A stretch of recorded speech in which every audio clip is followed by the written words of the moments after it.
Well, it's not ordinary. The Stonic is a continuation of a rich vein of design form from Kia that started with the third-generation Sportage in 2009 and has culminated with the recently introduced Stinger Executive GT. It mixes hatchback and SUV design idioms sensitively but to striking effect, being particularly handsome, to this tester's eyes, from the rear three-quarter. Suffice it to say, this is a car you'll notice when you see one on the road.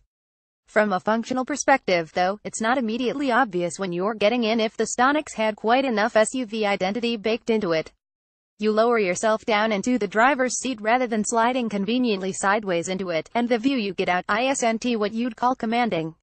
Headroom is generous and there's plenty of height adjustment on the driver's seat cushion, allowing you to perch closer to typical crossover height if you want to. But overall, this isn't a driving position that instantly smacks of easy accessibility or convenience. Further rear, the Stonic's back seats are just large enough for an average-sized adult to sit comfortably behind another, and they'll be fine for kids in booster seats. Taller adults will need to spread their knees and slouch in their seats to avoid contact with the seat back and roof. The car's boot is a good size and has a handy, split-level boot board-type false floor, but it also has a loading lip over which heavier cargo will need to be lifted. More mixed tidings, then. Kia offers a choice of 3 engines in the car alongside the 1.0-liter, 118 bhp 3-cylinder turbo petrol of our test car. There's a 1.4-liter, 98 bhp atmospheric petrol and a 1.6-liter, 108 bhp turbo diesel. Demanding just a £700 premium over the 1.4 and undercutting a diesel by an even wider margin, the 1.0-liter turbo is expected to be the most popular motor of the three, and deservedly so. Kia's changes to the Stonic's underbody and suspension in transformation from those of the Rio were mostly intended to improve refinement, and the Korean firm's 3-cylinder engine certainly seems quieter here than it does in a Rio.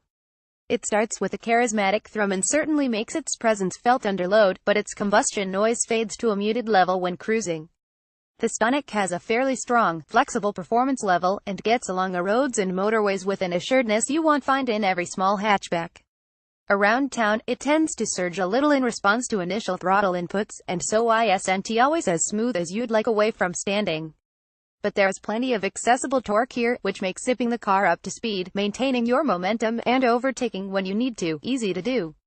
The car's suspension tuning, like its exterior design, is clearly intended to make it stand out in a growing crowd of similar small cars, specifically by engendering a thrusting, poised driving experience, and in that mission, the car only partly succeeds. Its low-speed ride is firm and slightly touchy at town speeds, where really the car ought to feel more at home than the average Super Mini. The Stonic's body fidgets and fusses over uneven roads, and while its body control settles down a little bit at higher speeds, it never even approaches the enhanced comfort and isolation levels that you expect of a high-riding car. The Stonic handles keenly up to a point and keeps its body flat at all times, but though it steers with pace, there's a little too much lead-in. Weight at the rim, and too little genuine incisiveness off-center, to make you really enthused. The car's grip levels are only moderate, and since there's no other option for now but a 17 inches alloy wheel, there's no way to increase those grip levels without departing from factory-warranted specification.